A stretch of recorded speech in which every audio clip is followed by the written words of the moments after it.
Hi, I'm John Meckert, and I'm founder of the Balanced Brain Neurofeedback Training Centers in Los Angeles. We get trapped in these names, trapped in these, I'm this thing, I'm an anxious person, I'm depressed, I'm whatever. And frankly, the names of the things are for the convenience of medical providers, to categorize you, to figure out in an allopathic frame probably what medications we're going to give you. If you get a diagnosis, oh, this person has major depressive disorder. Now we're going to go through the series of protocols that are asked for, that were suggested to me in medical school. And I think we need to dig a little bit under all of that and get away from the label. Anxiety is an expression of the brain not handling something well. That's just one of the many ways things can come out. We as neurotherapists view brain circuitry as the underpinnings of many of the psychopathologies that doctors face every day and that obviously people face. So I think it's more useful for us to think of it in the frame of what are the underlying issues that need to be addressed that can alleviate the symptom that you're expressing and therefore, quote unquote, your anxiety. And that is obviously suggestive of gut health, number one. I think if anybody is watching this, that's the number one thing that you all need to target. That any person struggling with a disorder, and I use that term again advisedly, anybody who's struggling with something, address your gut issues first. Frankly, before you come to me. It would be very useful to really solve a lot of those underlying imbalances in your nutritional health. And then start to address the brain circuit question. That's just my personal belief. There are others who think, oh, you can do it all at once. And you can. I think it's most effective, from talking from a neurotherapeutic point of view, it's most effective if you have a platform of good nutrient quality coming in to support the brain function that you're looking for. So we're looking to change the circuitry in your brain. It has to have the raw materials to take in, to be able to do what we're asking of it. It's got to have the appropriate neurotransmitter content. Dopamine, just to use as an example, 80% of it is, I know, hopefully everybody in the audience knows, is produced in your stomach. So it seems kind of counterintuitive to start taking pills to promote some kind of, neurotransmitter, quote unquote, deficit. Fix your gut problem first, and you'll have the appropriate raw materials, as I said, to support the brain function that we're looking as neurotherapists to try to help you fix. We live in a very stressful world. This is not the world of our ancestors. Our ancestors got by, if evolutionary biologists are correct, on 6 or 8 hours of labor every day. It wasn't the horrifying existence I think a lot of people might think it was, just to get their basic needs met. Now we're living in a much more complicated world where demands are made on all our resources, television, phones, email, texts, Instagram. I'm not on it, but I understand it's very engaging. These are demands on our attentional and our attentional systems that our biology doesn't really support very well. Our circadian rhythms, just vital to our well-being, are not being managed well in our culture. We stay up too late. We engage ourselves far too long. We're chronically short on sleep. So the stresses that add up over in all of those domains end up looking like anxiety. Not surprising. You've burned up all the resources you possibly had and more. And then we try to make up with it with coffee, with medications of all sorts to make up for some of the deficits in function that should be naturally occurring if we were honoring our own cycles. And the cycles are natural. They exist. We need to sleep 7 to 9 hours a day. That's just a fact. Anything less than that, you're literally harming yourself. Your lifespan will be shorter, and you will have more chronic diseases. Those are just data points. So there's so many things in our world today that are putting stresses on us that were not accounted for in our traditional evolution.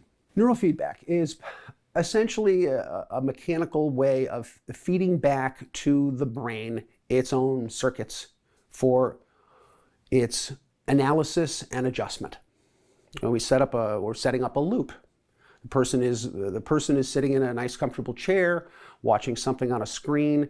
That screen is changing in real-time, direct proportion to the changes of energy fluctuations that are happening in their brain. We're reading them through tiny little sensors attached to the scalp.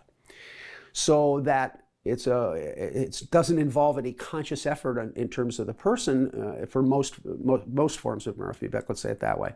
So we're setting up a loop where the person is witnessing their own dynamics, and the brain itself is actively engaged in that process. It's not about the person thinking a particular way, by the way. The brain itself engages because it's quite interesting to the brain to see its fluctuations, and then it modulates them accordingly because it is designed to do so. All systems, brain, hydraulics, electrical, any system you want to name, seeks a balance, seeks a homeostasis, a balance point of energy consumption and expense. That's a natural state of being. The brain is no exception. So it looks at variations in its performance and tries to strategize how to best achieve that state.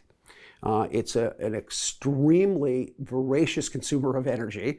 It consumes probably 40% of the calories you take into your body are used up in that little 3-pound thing inside of your head, which in a relative body mass is extreme.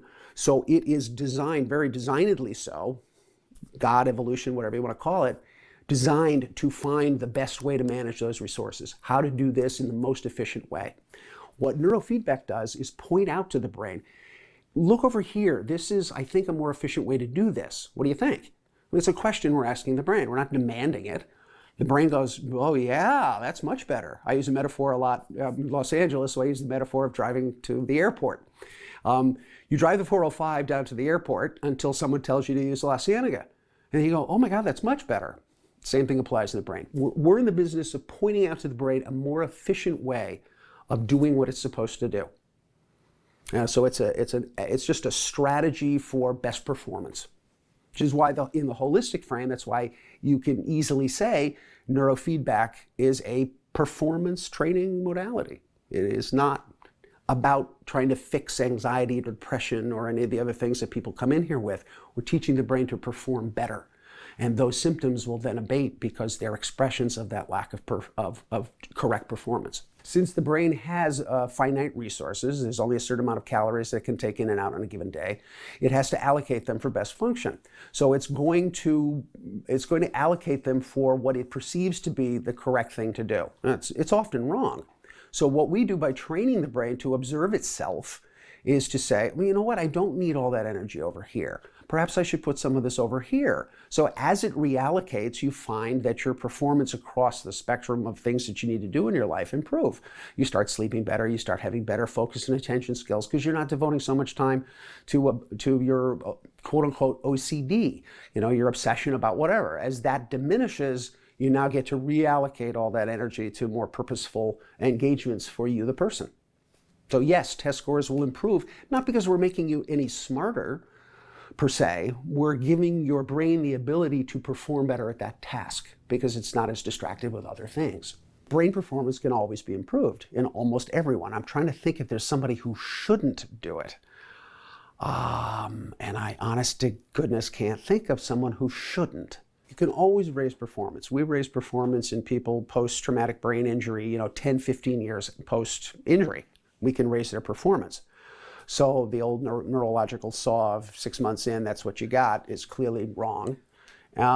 So anybody's performance can be elevated. I would suggest to you in the audience that it's about putting together a holistic group of practitioners to attack your problems on every level you can. I use my own experience with my own daughter, who we worked through her spectrum disorder challenges with everything we could think of. Diet, behavioral therapies, pharmacology, we did that, neurofeedback, we went down the list. I made no bones that, any one thing was necessarily the thing. Because I'm sure it wasn't. And the neurofeedback was very useful for her. It didn't cure her of autism. She still has issues and challenges around her situation, but it so vastly improved what we were up to versus some of the other things that we were doing, especially pharmacologically, that it was obvious that's the road that we needed to take. But I still say, like I said at the very beginning, I would address the challenges of gut health if you can first, and perhaps put off neurofeedback until some of the more profound issues. I mean, people come with serious stuff. If you have a pretty good diet, great, you're on the road. So if you're struggling with type 2 diabetes, and this is an issue of how and what you eat, depending on where you are on that scale, you might want to postpone perhaps neurofeedback for for months until some of that starts to get under control. As I said, we're looking to give anybody in this holistic frame the best shot they have at recovery. And we don't want people to waste time and energy working on, pushing a rock up a hill. If your gut's not in alignment, the rock that I have to push up the hill with brain training is going to be that much bigger. So do yourself a favor and try to shrink that rock. It's a weird metaphor, but okay, try to shrink that rock, make it carryable rather than having to push it up the hill. Everything works in concert. Psychotherapy, neurofeedback, diet, lifestyle issues. There's a litany of things that are missing in our culture that we all need to put together to be truly helpful. The procedure of neurofeedback is actually quite simple to do. It's a matter of just sitting in a nice, comfortable chair and attaching sensors to your head with a sticky paste. The only bad part about neurofeedback is the sticky paste. Because we're looking to immobilize the sensor. Motion, any kind of motion that the sensor picks up, they're extremely sensitive, translates into the machinery and obviously pollutes the signal that we're looking for, the pure EEG signal. So we try to immobilize the sensors as much as possible. So there's a handful of wires. I mean, there are different ways, by the way, of doing neurofeedback. Some involve much more complicated procedures with far more wires or head caps or all sorts of things. Our particular procedures use either 3 or 4, sometimes 5 sensors, and they're just attached to your head, which run back to an amplifier, which run to a computer program. Now, what's actually happening here is we're acquiring the EEG signal in its raw state, and we're splitting it up into the various frequencies that we understand that we need to be dealing with. And we're measuring usually the amplitude of that signal measured in microvolts, and we're presenting it back to the brain in a variation form of a video piece of feedback. They can watch a movie, they can watch constructed digital landscapes and things that we have within the computer programs that we use. But the net result is still the same. The screen will get bigger and smaller, the sound will go up and down, the screen will get dimmer. There are a handful of variations that can happen on that, and they are in direct response to the instantaneous changes that your brain is making in its state. That state measurement is what we're after. What are you doing in their brain? Is it useful to you or not? Is ultimately the question we're asking. Is this useful for your performance, or is this something extraneous? If it's extraneous for whatever reason and it's not serving a function that you can identify, Mr. Brain, I apologize for speaking anthropomorphically, it really isn't that way, but it is also far more than a machine. It's sort of an in-between level of framing the metaphor. But we're asking the brain, is what you're currently doing useful to you for your best performance? And if the answer is no, the brain will immediately recognize it. The trick with the brain is it's sitting inside your head in the dark, floating in some water, some cerebral spinal fluid. It doesn't have direct contact with reality. Everything that comes in, sight, sound, smells, touch, is converted into digital signals that the brain can understand, but it's not actually reality. We're trying to give it very specific, salient information on its performance state. That is not attainable by any other procedure. This is direct. This is actually what you're doing right now. When it has that information, it's very quick to act on it because it's in its best interest. It's looking for, as I mentioned earlier, that homeostasis. What's the best place I can be right now? The difficult job for the brain is it needs to find a calm state, but it also needs to be poised for instantaneous action. That is a knife edge of performance that you can see easily can go very wrong either way. A misinterpretation will send you into an action that's inappropriate, or a non-action equally inappropriate. It's that subtle balance that the brain has to find for all of us, for our best, to be our best selves, is to how to stay in that knife edge of balance, ready to go, but currently calm. And that's the challenge for a sophisticated brain like ours. Lower animals don't have quite the challenge. Ours is incredibly complicated. And then you layer on top language and metaphor and all the very sophisticated things that happen in our brain, and you can see how quite easily things can go awry. The infralow frequency training deals with that default mode network directly, because that's its operating zone, is that low millihertz connectivity within the brain itself. And the other form of training that I use, Dr. Kaiser's DNT program, is more about balancing hemodynamic balances between areas of the brain. We use the Brodmann map. The Brodmann map's been around for 100 and some odd years. It's a very commonly used diagram for functions of the brain. We know very clearly certain parts of the brain are responsible, I say that, use that term advisedly, it is a network, but are more responsible than others, let's say it that way, for certain functions. And because they're connected, when you work with one, you're going to affect a lot of the other neural circuitries. That's a good thing. So we can target someone's sense of self-identity. We can target a spot in their brain that's responsible for their sense of social boundaries, personal boundaries, lots of different aspects, because we know very, very concretely where those areas are located. And imbalances in blood flow are what we're training with that particular kind of technique. It's based on a brain map. It gives the client and me a very detailed portrait of where those imbalances are. It's the reverse of an fMRI. An fMRI scan will give you a portrait of blood flow in the brain. And blood flow meaning, if there's blood flow, there's clearly neuronal energy being expended. That's why the blood's there. Our EEGs, oddly enough, the opposite. We're measuring EEG, and so we know there's a surplus or deficit of blood flow. So we're looking to balance those. Serendipitously, the name of my company, The Balanced Brain, kind of reflects that posture, and that was named long before I even understood how this technique worked. But by balancing those blood flows in those areas of the brain and attracting blood to an area that needs it, means there's going to be more neuronal activity, which means better function. Something that's too activated, has too much energy going on, too much blood flow, we're going to try to retard that blood flow. We're using a technique called operant conditioning. It's a time-honored technique, been around a really long time. So our feeling is that the two of these things together, managing hemodynamics and blood flow for particular spots in the brain, and the underlying regulatory capacity of the infralow frequency domain, that making judgments about salience and what to do and how to carry out actions, and retreating back to the default mode network, is a lovely combination. Dr. Kaiser has accumulated over 30 some odd years of his work in brain analysis, has developed a database, and is very confident in what he calls neuromarkers. These are trait parameters, not state parameters. For anybody out there who knows anything about QEEG, that might be a meaningful sentence, but for the average person, we're talking about areas of the brain that are either underfed or overfed, which result in behaviors. So we call those neuromarkers. This person has the QEEG analysis done, and a portrait emerges.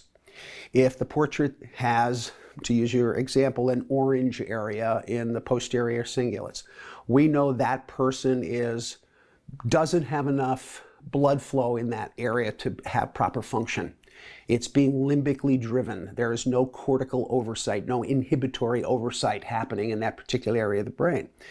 What that means in terms of behaviors can vary widely. The posterior cingulate's largely involved in your sense of purpose, your sense of I'm okay.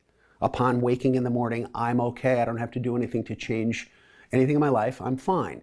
So someone who's underfunded in that area probably is going to be seeking something to change their state. That may be shopping, that may be drugs, that may be, inappropriate relationships, all kinds of things. Something to change their sense of self, that I am not okay.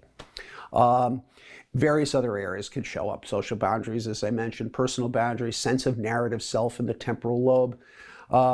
There's a variety of neuromarkers that Dr. Kaiser has identified as being really clear. If you have this, you have a propensity. It's not guaranteed that you're going to behave that way, but you have a propensity to possibly go that way. Bottom line is, let's just fix it. Let's just draw blood in where we need it. We'll pull blood out from where we don't need it. It's a kind of a graphic imagery, but in a sense, that's what the conditioning does. We're asking the brain, do less over here. You don't need all those resources, do less. Send it over there where it's needed. So by balancing that trajectory across the brain, different areas of the brain, you're going to get overall better performance, period. Trauma is such a tragic, very present reality in our work. Lots of people come in here complaining of a variety of symptoms, and when you start digging down, there usually is some trauma attached to it on some level. It's quite common. Trauma is an interruption. It depends on when trauma takes place. Using developmental trauma, for example, there's a wonderful book I would recommend to everybody called Neurofeedback for Developmental Trauma by Saber and Fisher. It's really a very exhaustive tome on the subject. But there's developmental trauma that can happen from early childhood, and there's situational trauma. You lost a job, you got divorced, things that happen. You're in a terrible car accident. They have kind of different approaches often. Childhood developmental trauma is probably the most difficult one because what's missing is the appropriate neurodevelopmental processes that should happen in your life. If you're in an environment where your caregivers are not trustworthy and you're 3, that's going to set up a set of electrical circuit firings that is difficult to undo, but not impossible. That's the good news. But your amygdala and to a certain extent your hippocampus all get involved in presenting internally, what do I need to do about this? The problem with overall with trauma over time is that cortisol, one of the primary secretions that happen in response to stress, trauma being obviously an extreme form of stress, cortisol shrinks the hippocampus, which is responsible for your memories largely. It also, unfortunately, concurrently increases the volume of the amygdala. So now you've got this double whammy happening in trauma where the flood of cortisol, which is omnipresent, and by the way, this happens in just regular stress, which is why stress management is so important. Cortisol is a very, very powerful substance and needs to be managed as well as it can be because of its destructive elements in the 2 organs that I mentioned. But you get this double whammy happening of I can't remember why I'm supposed to be upset about this thing, and then my amygdala is firing constantly because it has more neurons that it needs. So my response to even the slightest inference of an attack is amplified. So with training, again, with neurofeedback, we're training the amygdala to be less responsive to, and people know the phrase use it or lose it. And it's true in brain work. If you don't use a circuit, the circuit will disappear. The brain is very flexible in terms of creating neuronal assemblies, and when they're no longer needed, to disassemble them. It's a very efficient machine in that regard. Neurofeedback takes advantage of that plasticity of response and retrains parts of the brain to be more or less responsive. So we can literally train the amygdala to reduce its connectivity, to reduce those fear circuits, in a sense, to make them less powerful. And if it's the flip side of use it or lose it. If you're not using it, you will lose it. Those circuits will disappear and become less potent. We're pointing out more efficient, more productive, more calming ways of doing things, which the brain is grateful for. We're shining a flashlight into the corner. Here, look over here. Oh, Lordy, yes, there it is. It goes that way because it's the natural gravitation of its performance. And once it settles into that performance, the other performance will start to disappear. That's the beauty of the whole process of neurofeedback. I think ADHD in most of the kids that I see is probably anxiety. And I come from the same frame of you have certain resources. If you're anxious and you're spending a lot of energy trying to manage your anxiety, you're not going to have a lot left over to pay attention to your math homework. It's not lack of resources. A common question that I ask parents: can they play video games? Oh, Lord, yes, they can play video games for hours. Well, they don't. They have plenty of attention. They have attention in certain, focused interests of theirs. But again, kind of normal for a kid. So I'm reluctant to talk about ADHD as an explosive, huge issue. That I think we need to look elsewhere. I think we need to look to abnormally, ridiculously high expectations of what kids should be able to do. I'll use boys as an example. I don't think any kindergarten boy should be required to sit still for an hour. It's not normal. Kids need to be out playing. They need to be out interacting with the universe. They don't. And this is a management question for schools. I understand the problem. You got 40 kids in a class, and everybody's got to sit kind of quiet, or it's going to be bedlam. So I appreciate that problem. The resources that we're not giving to the schools is what is really more of the answer. Give them more support, give them more teachers, give them more aides, get these kids outside. What do you do when your test scores fall? They do away with recess. That's possibly the dumbest thing I've ever heard. These kids need recess. That's a vital component. Their physical exercise in helping them manage their own stress and their own personal resources is vital. So it's kind of obvious to me that the ADHD thing, I think, is kind of overblown. The dark version is, again, it's a management tool. If you give kids amphetamines, contrarily speaking, many of them slow down. And Ritalin, Adderall are dangerous narcotics. I can't say it any plainer than that. No parent should be doing this. We're playing with incredibly potent chemicals that we're experimenting on with our children. I feel very strongly about this. I experimented on my own child. And all well-intentioned people. We gave her a raft of different medications that, in hindsight, I never should have done. And I feel guilty about it. So I come to it with a certain amount of personal investment in this conversation. We need to find better solutions. Amphetamines are not an answer. The data is absolutely crystal clear. The long-term effects of these drugs are not good for children. They're not good for anybody. Shortened lifespan, physically shorter. Start with that. There's a growth factor involved. We are meddling with forces that we don't really understand.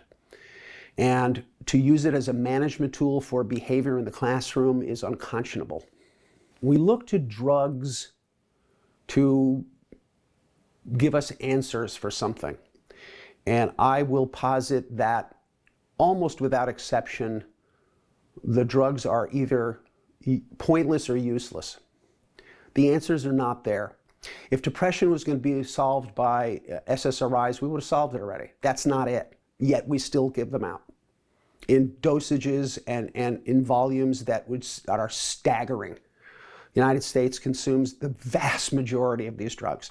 There's a reason. We're not any sicker than anybody else. We have no more mental illness than anybody else. We look for that answer because it's convenient. And what's inconvenient is digging down and looking at the root causes of these issues. Why are you depressed? It's not that you're depressed. Why is the answer? I can't fix it with a drug. I can't fix it with a pill. I can make you momentarily feel like you're a little bit better, but if I withdraw the drug, you're exactly where you started. It's clear to me that's not a sustainable reality. There's 2 countries in the world that allow direct advertising to consumers: United States and New Zealand. Is it any surprise that people take drugs? Turn on the nightly news. You'll find a drug for every malady you could possibly envision is going on in your life. And again, it's unconscionable, to me, borderline criminal. I don't understand how this can happen. Go ask your doctor. You have this problem, go ask your doctor. Get this pill. There's a pharmacological business industry, a multi-billion-dollar industry created around this. And that's its meaning. It has no to me, it has so little medical value, I can't comment. If somebody is severely depressed, would I give them a few months worth of some kind of a boosting medication? Sure, you got to get them out of the doldrums. I got it. Dig deeper. That's not the problem. They don't have a Zoloft deficiency. That's not their problem. The parts have to work seamlessly. The contributions, the flow of information into behavior out it's like an assembly line.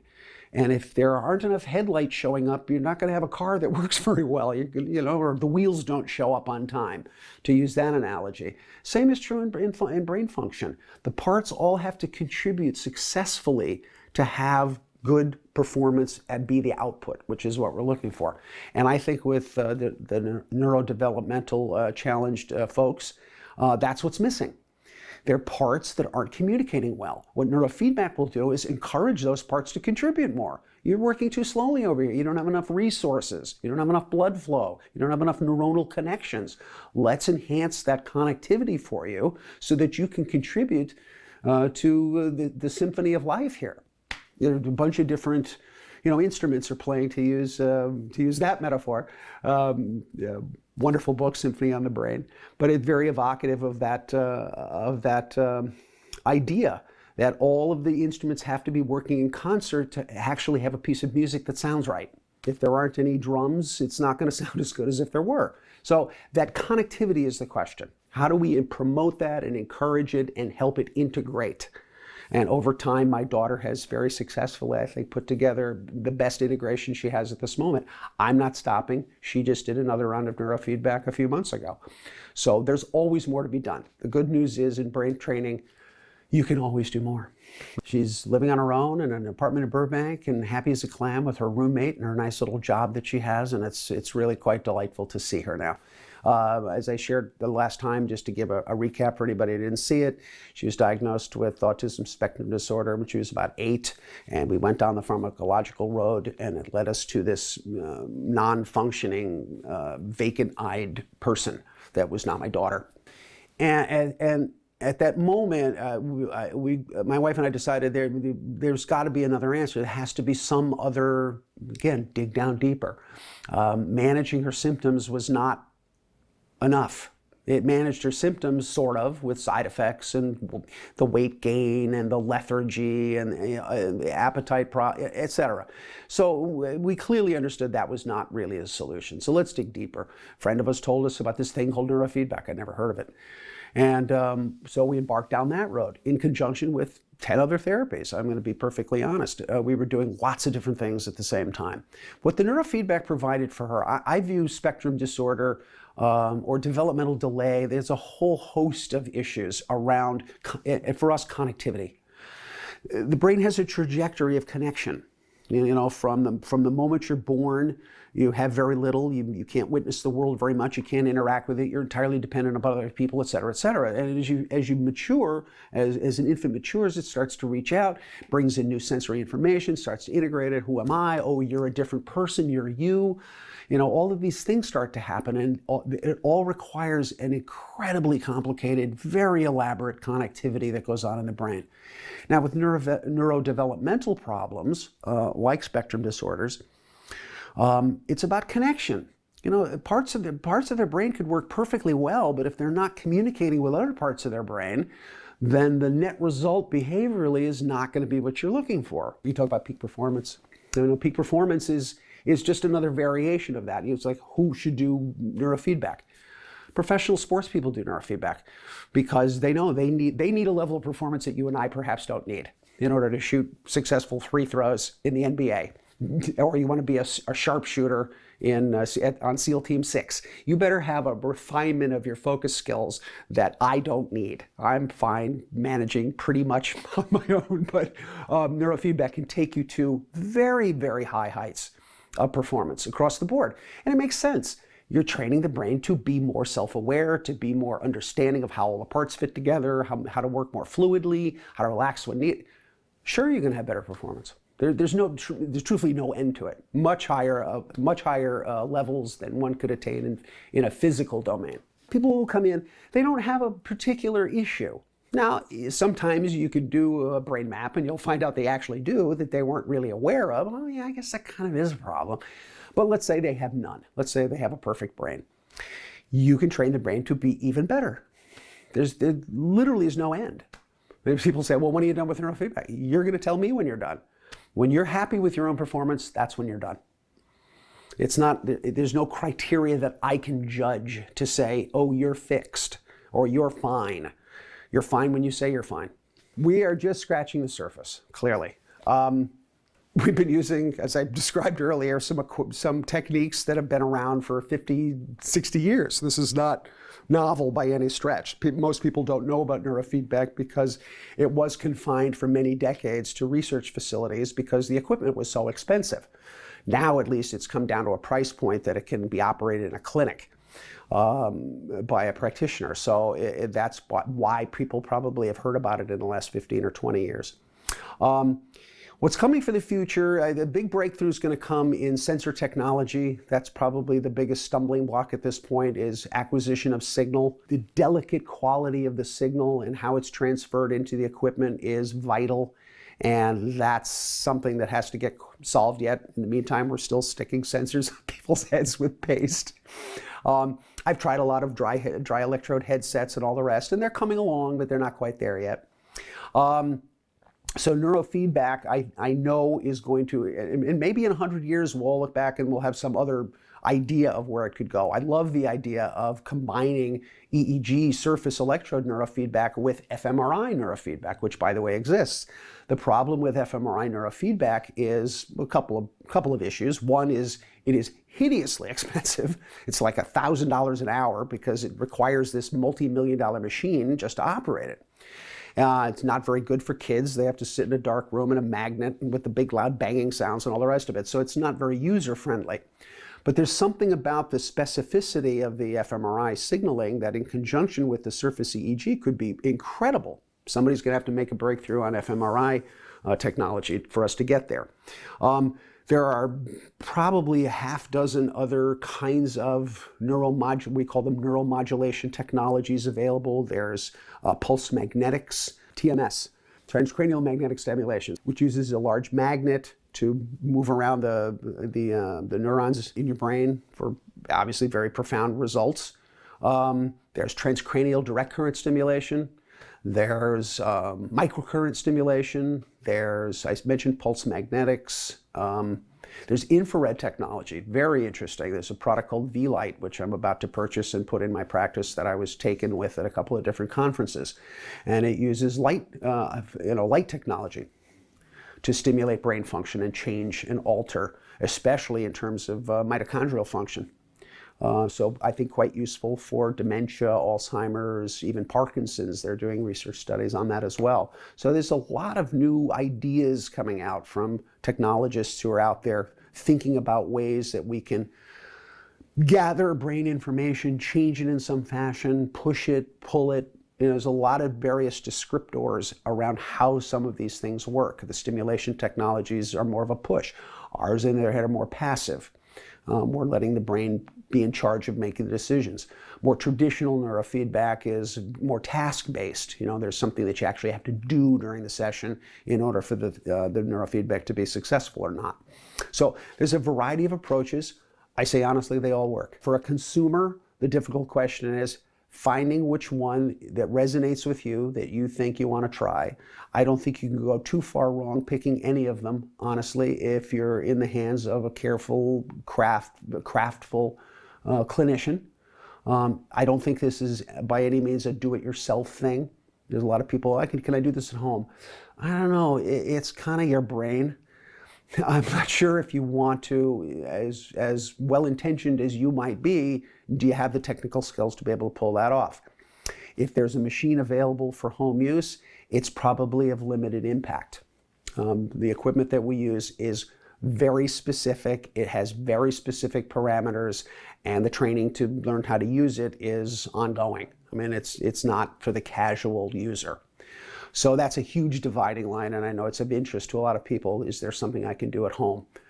Tragically, not at this point. It's not. Maybe in the future. That would be great. I'd be out of business, but that would be great. People have said, oh, the cell phone is as addictive as cocaine. Maybe. Or it, it affects the same dopamine circuitry. Possibly. A lot of it becomes a matter of will. We make choices in our life. And and a lot of it is habit. If you are habitually checking your Facebook feed for notifications, you have an addiction problem. It's not the technology. You have an addiction problem, to put it bluntly. Some of these technologies are designed to be addictive. That's the reason they exist. Facebook wants you to stay on Facebook 24/7 if possible, because they're going to sell you stuff. They're going to involve you in their ecology. So a lot of it is just personal will. We have to say, you know what? This is a wonderful tool. There's nothing wrong with the cell phone. There's nothing wrong with the computer. They are incredibly useful tools for getting information. You want to research something. You want to know something. It's right there at your fingertips. It's amazing. I'm not sure if I want to turn my house lights off and I'm using my phone. I can use the switch. So there's an extension from all of that. But a lot of it is we just need to make a conscious choice to disconnect from this stuff. And we have to be very mindful about our children. I mean, the data seems to be very clear on screen usage for small people.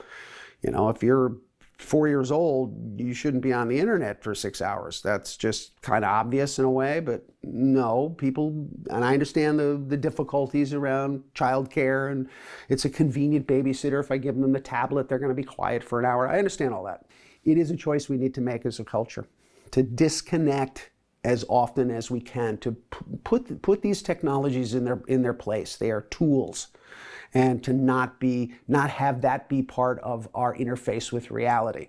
Everybody has noted, I think, the dinner table with everybody's looking at their phone and not talking to each other. It's kind of real, but that's a choice. Put your phone away. And don't put it on the table. Put it away. Because if it's on the table, you're engaged with it. They've done studies on that as well. The phone could be off. If it's in visual eyesight, you are engaged with that device. It's creepy. That's how used to this we've become. So turn off the television, talk to people, spend time with your friends, spend time outdoors, play, do all of the things that we used to do. Take technology as you need it. It's when it becomes that oppressive, overdriving, I must, then you got a problem. And that's not the technology's, well, kind of is, but it's not really the technology's fault. You have control over your destiny. We all have control over our destiny. We have control over what we eat. There's no earthly reason that you can't eat good food. It's just a choice you made. For convenience, perhaps. Yes, it's more convenient to go through the drive-through lane at the fast food joint or go to 7-Eleven and pop up whatever stuff they have in that roly thing I can't even identify. Sure, it's easy, but you're not making a good choice. Think about it for a second. Make a better choice. Is it harder? Probably. It's harder to prepare real food. But if you're going to treat yourself well, if you honor yourself, that's what you're going to do. And if you honor yourself, you're going to maintain relationships with family and friends. You're going to maintain a spiritual life. You're going to go into nature. You're going to do all those things because it's you. You will die early if you don't. It's that simple. And you're going to live a really drastically reduced life until you do. Your quality of life will be seriously impaired. And if you correct those things, you'll be amazed at how much better your life is going to be for yourself, how much better our whole culture will be if we all do that.